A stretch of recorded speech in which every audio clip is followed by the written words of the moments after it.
Saya tidak bisa muluk-muluk soal saya itu menjadi pilihan banyak orang. Ya.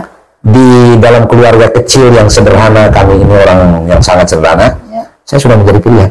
Itu keyakinan saya. Saya sudah dipilih.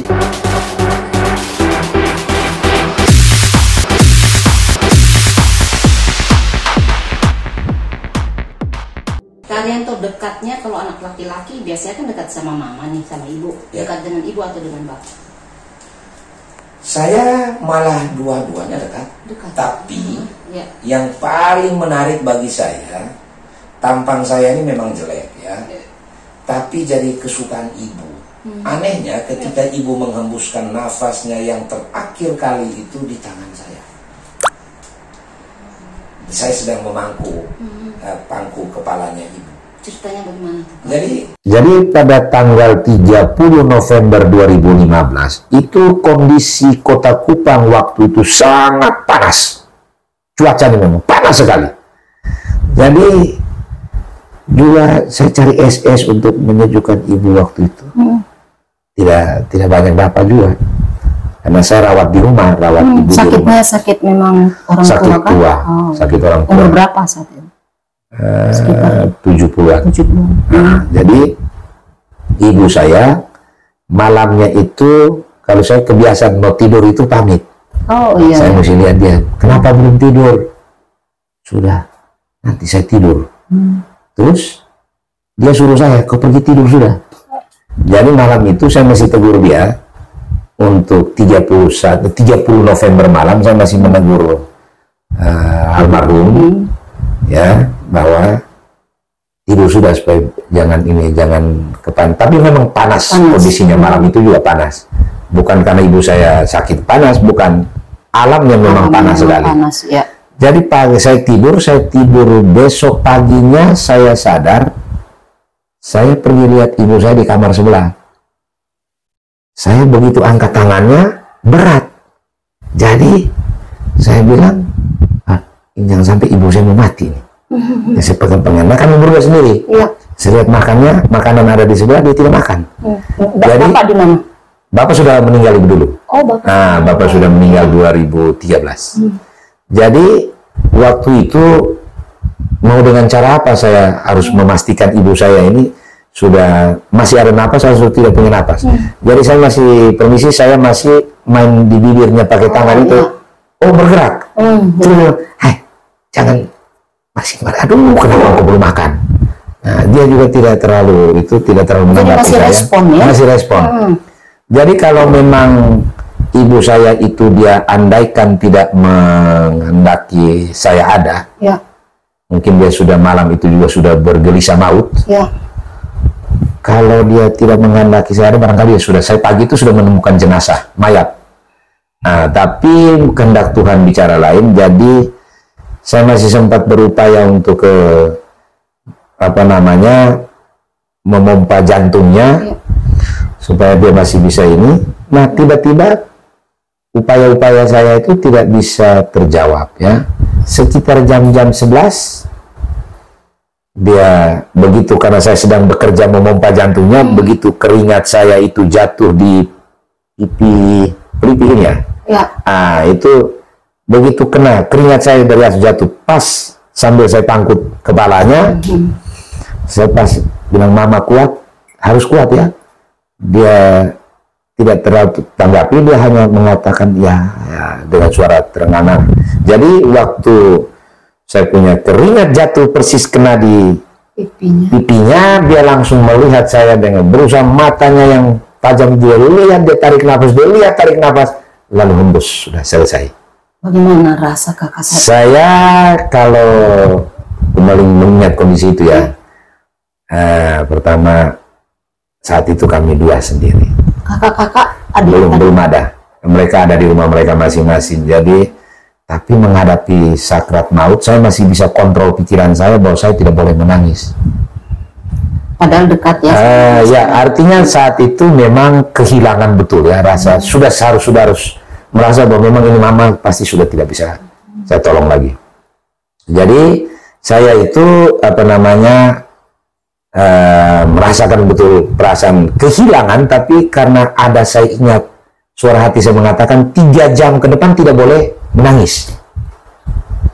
Jadi sejak dia putus napas, saya berusaha sebisa-bisanya untuk segala rasa kehilangan, segala kebersamaan saya dengan dia punya kondisi sakit itu kurang lebih 3 tahun. Dari sejak Bapak meninggal Berarti sejak Bapak meninggal, Kakak Arianto tinggalnya bersama Mama sendiri? Saya baru menemani dia. Jadi waktu saya ke luar negeri, membawa pulang, menjemput, melakukan deportasi 84 tenaga kerja Indonesia asal NTT, itu saat itu kami dua sakit bersamaan. Oh ya. Besoknya saya mau terbang, saya mendapat berita bahwa Mama sakit dan saya juga dalam keadaan sakit. Tapi ini tiket sudah ready, besok harus terbang. Jadi paginya itu saya hangatkan badan, bungkus pakai jaket, naik pesawat menuju Jakarta dan KL. Sampai di KL saya ditelepon bahwa Mama harus dibawa ke terapi. Saya bilang jangan menyentuh Mama sampai saya pulang. Kalau sampai ada yang menyentuh dan tidak cocok dengan saya punya mau, mungkin kita akan berhadapan dengan usaha lain-lain lah. Kira-kira begitu. Jadi berapa hari Kakak di sana? Saya 2 minggu. 84 TKI? 84 TKW. Bukan TKI ya. 84 TKW. Asal NTT. Nanti itu kita bicarain sendiri ya Kakak ya. Oke, tapi kira-kira itu kisah perpisahan saya dengan Mama. Kisah perpisahan saya dengan Mama waktu itu. Jadi memang perasaan saya kehilangan itu bukan apa ya. Saya tidak juga mau bersandiwara. Perasaan terdalam rasa hilang itu. Saya berusaha tahan sebisa-bisanya selama 3 jam. Tapi kenapa harus 3 jam? Karena gelisah maut itu bisa selama 3 jam dia bisa kembali. Jiwanya bisa kembali. Nah, itu banyak orang tidak tahu. Tapi orang tua-tua di masa lalu itu mereka menahan untuk 3 jam. Nah, jadi berarti Kakak masih sebenarnya ada harapan tuh Mama kembali. Saya berharap bahwa perpisahan saya dengan Mama itu bukan akhir. Nah, mungkin dia kelelahan, kecapean, ya mungkin itu. Orang bilang mati suri. Mati suri lah, kira-kira begitu. Ya, jadi perpisahan itu saya berusaha untuk menahan diri sebisa-bisanya 3 jam. Tapi ketika cucu-cucunya berdatangan, saya dengar mereka sudah menangis. Ketika saya dengar mereka punya suara tangisan di luar, saya sudah merasa bahwa ibu saya tidak akan kembali lagi.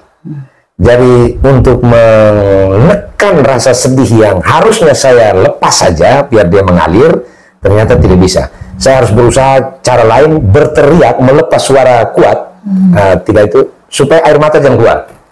Kenapa? Apakah seorang Arianto pantang untuk keluarkan air mata? 3 jam itu jaminan. Kalau 3 jam itu saya meneteskan air mata, berarti ibu saya jalan terus. Ini kepercayaan orang-orang tua ya? Ya. Dan di dunia medis juga orang tahu lah, ya, para dokter secara. Teriaknya di kamar? Saya teriak ke dekat jendela karena kamar ibu ada jendela, jadi saya teriaknya itu keluar. Jadi lepas supaya sesaknya dada rasa hilang itu dia lepas tapi tahan. Nah, jadi selama kurang lebih 3 jam tapi ternyata tidak bisa. Begitu saya dengar suara sudah ada yang menangis, saya sudah punya harapan untuk ibu kembali. Itu yang menarik pengalaman dengan ibu. Nah, dengan bapak pun sama, saya punya pengalaman. Saya meyakini diri saya bahwa kami dari 11 orang dari keluarga, saya menjadi pilihan orang tua dan adik bungsu. Kenapa? Mereka meninggal di tangan saya dalam tanggung jawab saya. Saya tidak usah muluk-muluk soal saya itu menjadi pilihan banyak orang. Di dalam keluarga kecil yang sederhana, kami ini orang yang sangat sederhana, saya sudah menjadi pilihan. Itu keyakinan saya. Saya sudah dipilih. Dan karena saya melaksanakan tanggung jawab dengan baik, maka saya terpilih. Nah, dan memang juga secara abstrak, mereka, yang ilahi menghendaki saya harus bertanggung jawab untuk 3 nyawa ini. Nah, kira-kira begitulah. Ini apa nilai-nilai yang Kak Arianto dapat dari ibu? Kalau ibu saya, karena saya besar di Flores Timur, di Larantuka, SD SMP-nya di sana. Saya kembali SMA di sini, SMA Seminari, kemudian menyelesaikan. Masuk SMA Seminari kayak gitu? Ex-seminari di Poi Santo Rafael. Nah, jadi saya punya kesempatan bertemu dengan ibu tidak seluruh hidup saya. mungkin sekitar ya 10 tahun ada. 10 tahun. Yang menarik, ibu saya pesan berulang kali. Pertama sekali itu dia bilang, Arianto jangan membela tertawanya orang. Dia masih sambung. Belalah air mata orang, jangan bela tertawanya orang. Dalam ya. Jadi itu pesanan satu yang saya ingat selalu. Jadi kalau saya, meskipun orang itu kadang-kadang banyak air mata buaya lah, sangat. Dan saya punya segudang pengalaman tentang air mata. Termasuk air mata buaya itu. Iya. Jadi ibu saya pesan, saya ingat itu, kemudian saya jalani saja, mengalir saja seperti air. Kalau ada orang yang kemudian mengecewakan saya atau berlagak air mata ke saya kalau terakhir-terakhir ini saya biasanya kalau orang berair mata ke saya datang laporan keadaan kesusahan apa segala macam, saya bilang sambil diiringi air mata, saya bilang air mata tidak usah keluar, itu bukan menyelesaikan masalah, ya masalahnya disampaikan saja, kita selesaikan masalahnya. Karena saya sudah bosan melihat air mata orang. Bosan apa trauma? Dua-duanya. Berarti pertama saya juga kecewakan. Saya ditinggal ibu kandung, itu bukan persoalan mudah. Saya harus menahan air mata dan saya belajar betul untuk tidak meneteskan air mata hanya untuk menghendaki ibu saya kembali. Kemudian soal banyak kayak dikecewakan, biasalah hidup ini, ya. Siapa sih yang luput dari kontestasi itu ya? Kalau nilai-nilai dari ayah? Kalau ayah saya itu juga sama. Punya kesamaan, tanpa melebih-lebihkan. Kalaupun saudara-saudara saya nanti bisa membuka media ini, media inspirasi novel ini, lalu bisa mendengarkan, saya tidak bermaksud melebih-lebihkan cerita kenyataan hidup dari kebersamaan dengan Bapak. Bapak itu mengatakan kepada saya, Bapak tidak mampu berbuat banyak, tapi nanti Arianto yang menggantikan. Itu bahasa opanya, bahasa opa saya dari Bapak. Dia bilang Bapak saya, jadi waktu opa mau meninggal, karena opa itu meninggal pada ulang tahun saya. Juni. Opa. Tanggal berapa, Pak? 29 Juni. Saya sahabat ulang tahun dari Ahok. Sahabat ulang tahun ya. Jadi ketika itu sebelum berpisah, bapak anak dari bapak saya dengan orang tua kandungnya bapak, itu dia pesan, Thomas, engkau tidak akan menikmati kesenangan apapun. Nanti pada anakmu ada satu. Itu cerita itu diteruskan ke saya. Satunya dari kami sebelah siapa saya tidak tahu, tapi bapak itu melepaskan bahasanya seperti itu. Kalau Kak Arianto memaknai itu sebagai apa? Ya, saya mencoba menghubungkan dengan apa yang disampaikan Mama, bahwa di waktu kecil dari kami semua dia sudah persembahkan saya kepada Tuhan. Nah, itu saja bagi saya. Saya tidak bisa dalami lebih jauh. Kemampuan saya soal hubungan pilihan orang tua dan pilihan alam semesta atau ilahi, itu saya tidak mampu menjangkau itu. Tetapi saya bisa hubungkan, oh ini ke sini ya, ini ternyata larinya ke sini gitu. Mama mempersembahkan Kak Arianto kepada Tuhan. Apakah ini juga tidak berarti salah satunya dengan Mama membawa Arianto ke gereja itu kah? Dan Kak Arianto bagaimana? Soal membaptis kami soal lain. Ya. Tetapi tanggung jawab, karena dia menceritakan dia meletakkan saya di tempat tidur yang berkain kulambu, lalu dia berdoa, itu berarti ada gejolak keadaan saat itu menurut dia sebagai seorang ibu kandung. Jadi yang saya tidak bisa dalami itu, tetapi yang dia bisa ceritakan saya ya keadaan itu, bahwa dia ibu saya itu menggendong saya, meletakkan di tempat tidur yang berkain kulambu, lalu dia berdoa. Sebenarnya kami ada dua orang. Dia bilang, Tuhan pilih salah satu dan pakai. Siapa satunya itu? Satu namanya itu Paulus. Paulus sekarang di mana? Paulus itu juga ada di Kupang. Oh, ada di Kupang. Begitu. Jadi dari kami dua, Tuhan pilih salah satu untuk pakai. Kira-kira seperti itu. Itu cerita lucu-lucu dari ibu sih. Ya. Setiap orang kan juga punya cita-cita nih sejak kecil ya kan. Anak-anak kecil kan pasti punya cita-cita. Kakak dulu cita-citanya? Karena saya dari kecil itu SD cuma kelas 1 di Kupang, kemudian ke Larantuka, saya tinggal diasuh saya dipelihara di sana, disekolahkan di SD Lebau Tengah 2. Jadi saya tinggal dengan satu keluarga yang baik sekali menurut saya, bahwa bapak ini yang memelihara saya, dia pensiunan kepala sekolah. Oh iya. Jadi waktu bapak itu tanya saya, cita-citamu mau buat apa? Saya mau jadi pastor tentara. Pastor tentara. Karena saya itu bisa ke Larantuka karena dipilih, dimintai oleh para pastor dengan suster. Diminta ke orang tua? Dia minta ke mama saya. Karena mama saya tidak suka kami itu pergi ke keluarga mama, keluarga bapak. Tapi kenapa apalagi harus tinggal? Bisa memberikan kepada pastor? Karena mama saya ketika saya tanya itu juga ke ibu saya, kenapa engkau mau ikhlaskan saya, mama mau ikhlaskan saya kepada pastor dengan suster, dia bilang mereka orang-orang beriman, jadi pasti mendidik kau jadi baik. Itu kelas berapa tuh Kak? Kelas 1 SD. Kelas 1 SD orang tua melepas. Ya, jadi mama saya cuma menyaksikan saya naik kapal Adonara Express saat itu di Namosain. Mama saya cuma melihat saja, tapi dengan dia punya, saya tidak membayangkan kalau sudah saya mengerti saat ini, lalu membayangkan kesedihan, kira-kira dia yang punya karakter tidak suka anak-anaknya ke rumah orang, tidak suka ke keluarganya, karena biarpun kami hidupnya itu sangat sederhana, ya, sangat ya, itu bisa dibayangkan. Dia tidak suka anak-anak kami 11 orang ini tinggal di rumah orang. Malam atau 2-3 hari kalau sudah hilang dari rumah, dan saya termasuk anak yang suka hilang dari rumah. Dan itu dicari pasti akan. Dicari. Ya. Itu kalau dia sudah bertemu, dia permisi dengan bahasa Kupangnya ketika itu, susi, bu, apa segala macam, permisi. Aduh, bet ada cari bet anak, kira-kira begitu, langgam Kupang.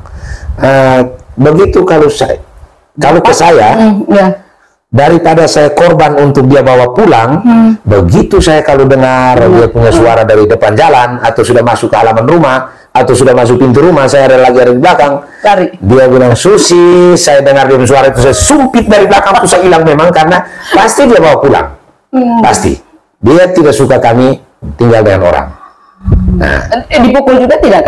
Tidak, ya. Tidak dipukul. Dan saya disuruh jual kue. Jual kue, seorang Arianto. Ya, kue yang dibuat oleh mama. Ya. Kemudian saya gembala sapi Balo, punya Balo, keluarga Balo. Ya, mereka orang kaya raya ketika itu.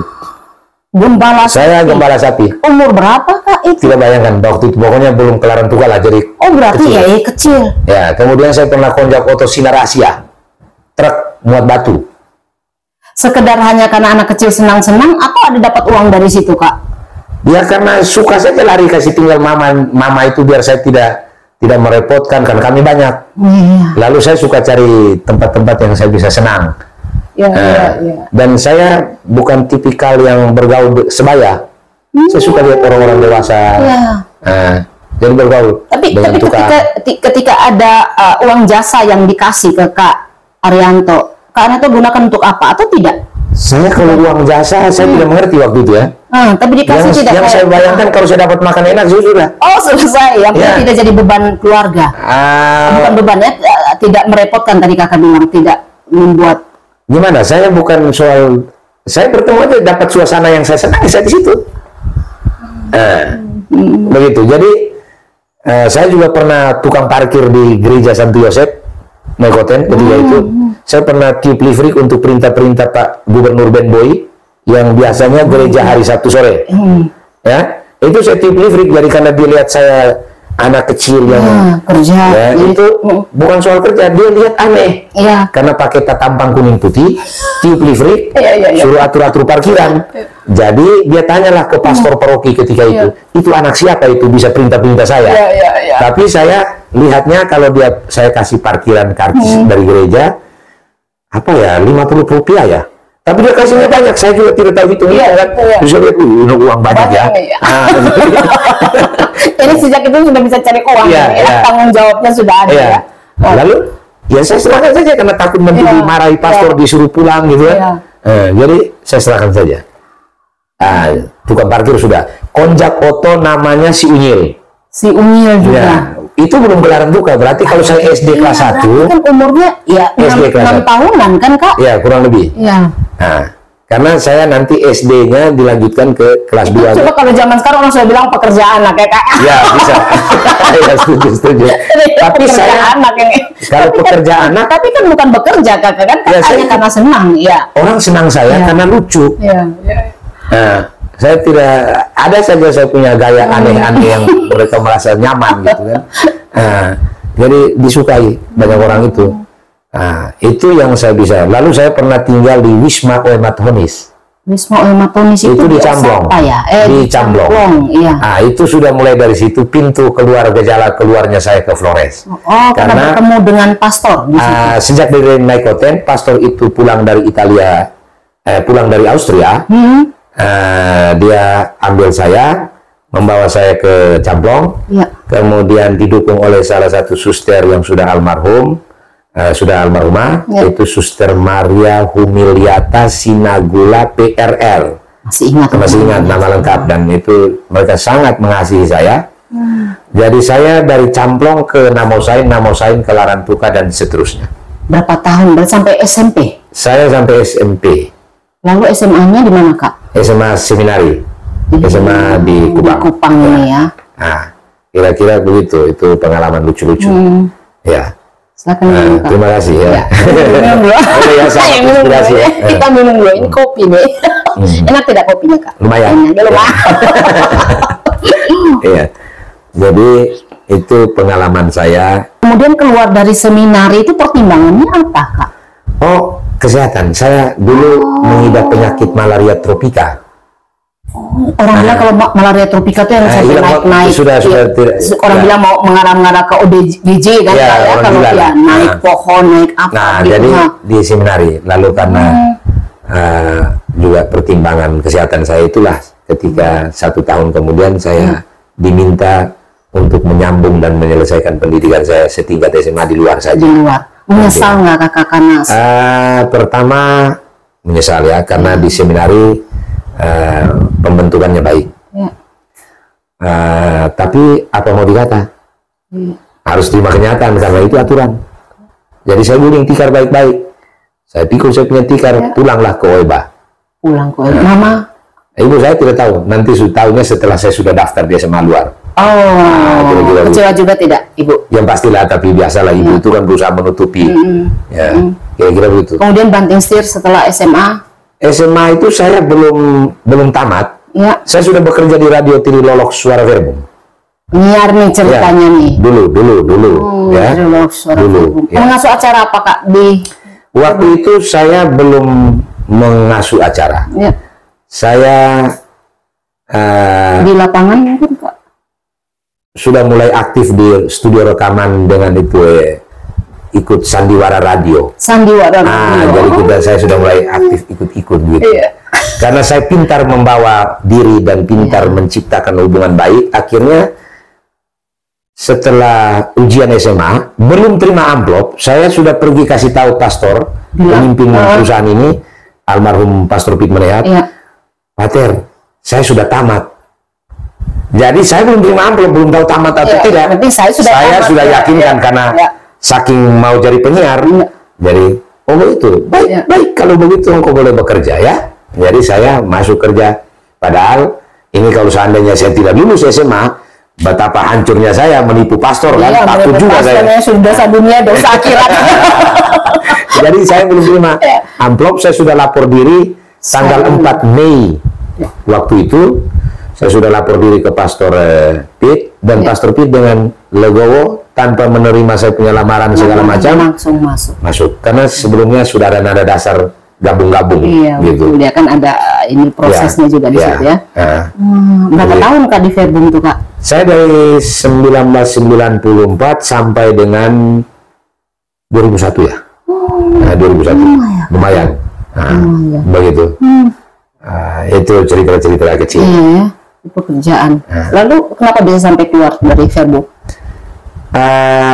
Saya keluar dari Verbum itu karena saya lebih banyak aktif membantu UNICEF.